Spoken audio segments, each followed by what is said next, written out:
Hello beautiful ladies.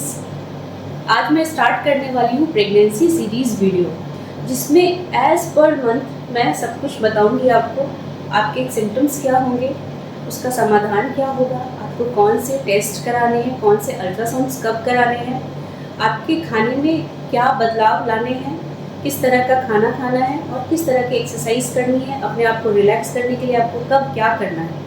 सबसे पहले तो यह समझ लेते हैं कि फर्स्ट मंथ ऑफ प्रेगनेंसी कब से शुरू होती है। तो यह आपको स्टार्ट होता है लास्ट मेंस्ट्रुअल पीरियड से। अगर आप प्लान कर रही हैं, आपका पीरियड स्टार्ट हुआ तो वो आपका फर्स्ट मंथ है, अगर आप कंसीव करती हैं तो। सबसे पहले तो हम समझेंगे कि फर्स्ट मंथ ऑफ प्रेगनेंसी कब शुरू होता है और कब तक रहता है। तो आपका first month of pregnancy LMP यानी कि लास्ट मेंस्ट्रुअल पीरियड से लेके आपका मिस्ड पीरियड तक जाता है। तो इसमें दो बहुत महत्वपूर्ण बातें हैं, जैसे कि जो कपल प्रेगनेंसी प्लान करना चाह रहे हैं उनको क्या करना है, और जो कपल प्रेगनेंसी प्लान नहीं करना चाह रहे हैं, जस्ट मैरिड हैं, उनका अपना कोई और प्लान है, तो उनको क्या ऐसी चीज़ें हैं जिस पर ध्यान देनी है और क्या नहीं करना है।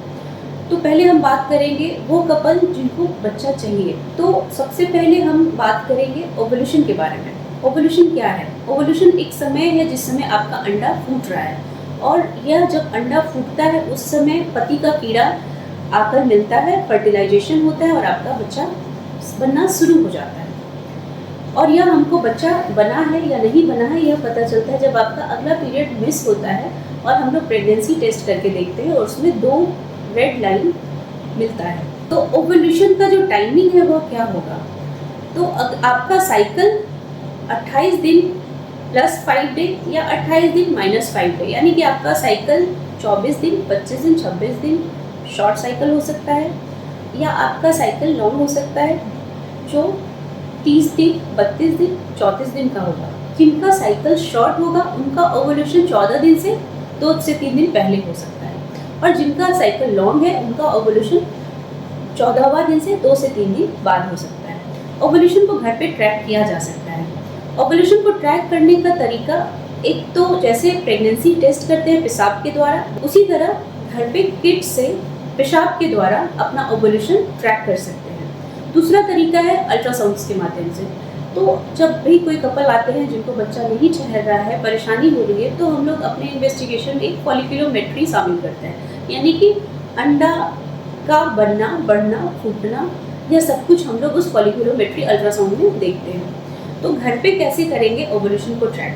तो आपको, अगर आपका साइकिल शॉर्ट है तो आपको D9 यानी कि डे 9वां दिन से ही आपको वो किट का उपयोग करना है, और अगर आपका साइकिल लॉन्ग है तो आप 12वां दिन से वो उस किट को यूज़ कर सकते हैं। प्रेगनेंसी टेस्ट की तरह ही उसमें किट होता है, लेकिन उसमें मल्टीपल किट होता है, 4 या 5 किट होता है। जिस तरह से यूरिन को प्रेगनेंसी टेस्ट करने के लिए आप ड्रॉप डालते हैं, उसी तरह इसमें भी आपको ड्रॉप डालना है। इसमें 2 लाइन शुरुआत से बनेंगे, एक लाइन हल्का होगा और एक लाइन गाढ़ा होगा।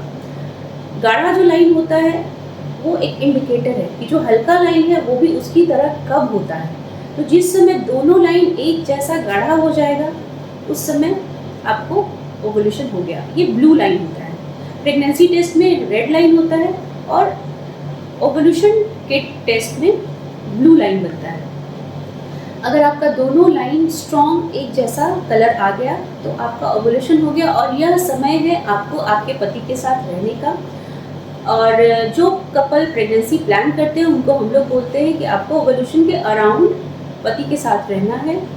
बेहतर होगा कि आप एक दिन बीच करके साथ रहें और अर्ली मॉर्निंग साथ रहें। इस समय आपको अपने आप को रिलैक्स रखना है, खुश रहना है। आप जितना खुश और स्ट्रेस फ्री रहेंगे आपका अंडा उतना ही अच्छा फूटेगा, और एक अच्छा बनने के लिए अच्छा अंडा और अच्छा कीड़ा चाहिए। जिस तरह माँ को हम लोग सलाह देते हैं कि आपको रिलैक्स रहना है, खुश रहना है, अच्छा डाइट लेना है, तो हस्बैंड को भी हम लोग कुछ सलाह देते हैं कि आपको कोई भी बैड हैबिट है तो वो नहीं करना है, जैसे अल्कोहल, स्मोकिंग, ये सब आपको क्विट कर देना है। और आपको अपना डाइट अच्छा रखना है, बाहर का जंक फूड, फास्ट फूड यह सब नहीं लेना है। आपको अपनी दिनचर्या में एक्सरसाइज को शामिल करना है। अब अगर आप प्रेगनेंसी प्लान कर रहे हैं और आपका पीरियड मिस होता है तो वो आपका second month of pregnancy start हो चुका है। फर्स्ट मंथ ऑफ प्रेगनेंसी यानी कि ओवुलेशन से लेके आपके मिस्ड पीरियड तक आपको ऐसी कोई भी मेडिसिन नहीं लेनी है जो आपके बच्चे के लिए हानिकारक हो। तो यानी कि यह बात आपको ध्यान में रखना है, अगर आप प्रेगनेंसी प्लान कर रहे हैं तो आपको ऐसी मेडिसिन अपने मन से बिल्कुल नहीं लेनी। अब कुछ कपल्स ऐसे हैं जिनको बच्चा अभी नहीं चाहिए, तो ऐसे कपल्स को कंट्रासेप्टिव्स यूज करना है। कंट्रासेप्टिव मतलब गर्भ निरोधक उपाय, यह कुछ भी हो सकता है, यह कैलेंडर मेथड हो सकता है। कैलेंडर मेथड का मतलब कि आपको प्रेगनेंसी नहीं चाहिए तो आपका जो सबसे अच्छा टाइम है पति के साथ रहने का, वो आपको पीरियड का फर्स्ट वीक, यानी कि पीरियड आने का पहला हफ्ता और पीरियड आने वाला है वो अंतिम हफ्ता। कभी कभी शॉर्ट साइकिल रहने पे पीरियड आने के पहला हफ्ता यानी कि छठा और सातवां दिन भी पेशेंट ओवरलूप करती हैं और बच्चा ठहर सकता है। तो ओवुलेशन को समझना बहुत ज़रूरी है। कैलेंडर मेथड के अलावा बैरियर कंट्रासेप्शंस यानी कि पति के साथ रहने समय बैरियर यूज़ करना है, जैसे कि कॉन्डम यूज़ करना है।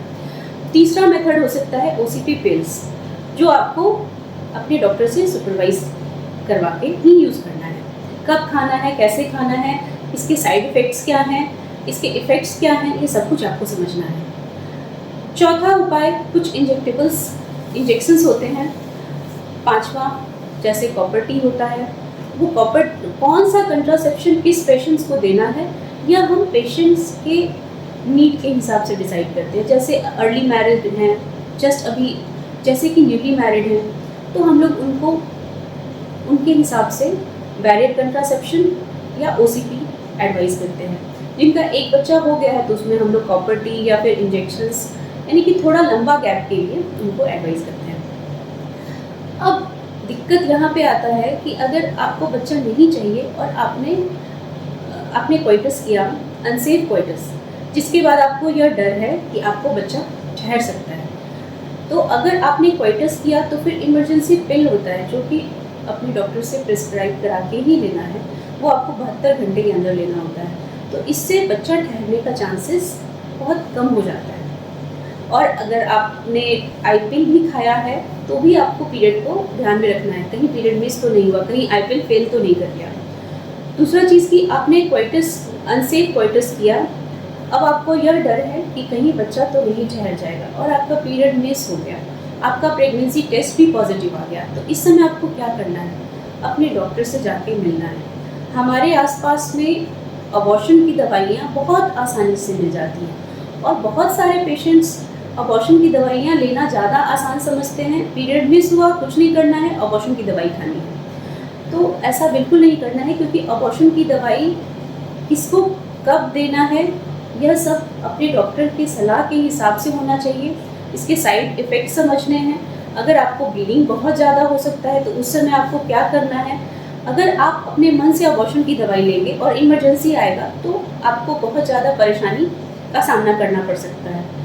आप यही दवाई अपने डॉक्टर से प्रिस्क्राइब करके लेंगे। आपको कैसे खाना है, आप जब डॉक्टर के पास आए हैं उस समय आप अबॉर्शन की दवाई ले सकते हैं कि नहीं, कितना फेल्योर रेट रहेगा, कितना सक्सेस रेट रहेगा, तो यह सब कुछ समझ के और साथ में कुछ बैकअप्स दवाई हम लोग देते हैं। जैसे अगर ब्लीडिंग होगा तो ब्लीडिंग कम करने की दवाई, और किस तरह से हम समझेंगे कि यह अबॉर्शन कंप्लीट हो रहा है या फिर परेशानी आ रही है, यह सब कुछ आपको अपने डॉक्टर से समझ के ही ये दवाई लेनी चाहिए। हमारे आसपास में बहुत सारी महिलाएं अनसेफ अबॉर्शन के कारण या खुद से गोलियां खाने के कारण जान तक गंवा देती हैं। इसीलिए बेहतर होगा कि अगर आपकी कोई भी क्वेरी है या आपको कंसल्टेशन की ज़रूरत है तो आप अपने डॉक्टर से कंसल्ट करें, और क्वेरी के बारे में आप मुझसे व्हाट्सएप पे भी अपने जो भी आपके मन में डाउट्स हैं उसको आप समझ सकते हैं। कंसल्टेशन के लिए यहाँ पे नंबर डिस्प्ले है, आप कंसल्टेशन के लिए भी बात कर सकते हैं। तो आज मैं यह journey first month of pregnancy की जर्नी यहाँ पे बंद करती हूँ और हम लोग चलेंगे सेकेंड मंथ ऑफ प्रेगनेंसी के बारे में।